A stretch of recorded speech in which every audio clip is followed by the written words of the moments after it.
Үйлөрдү милдеттүү түрдө камсыздандыруу 7 февралдан башталат деп жүрүп жатат дейт. Камсыздандыруу жөнүндө шариатта кандай? Мына ушуну суроо деп айтса болот. Мына суроо ушу.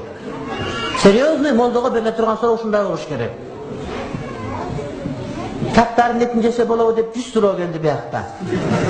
Каттарды илгектен бери жеп келатабыз. Ушул жерде каттар жебеген бирөө жок өзү. Анда сураш керек ошону. Мен өзүм канча каттар жегем мисалы үчүн.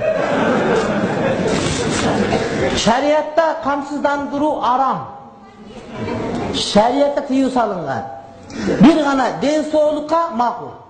Бул кайрымдуулук бабынан. Бирок үйдү, машинени, башка өмүрдү, мисалы үчүн, өлүп калсаң кимге керек камсыздандыруу сеники? Адамдар өмүрүн да коюп коет. Бул адамдардын акчасын эптелеп тонуш каракчылыктын расмий жолу деген эле сөз. Шариатта бул нерсеге тыюу салынат.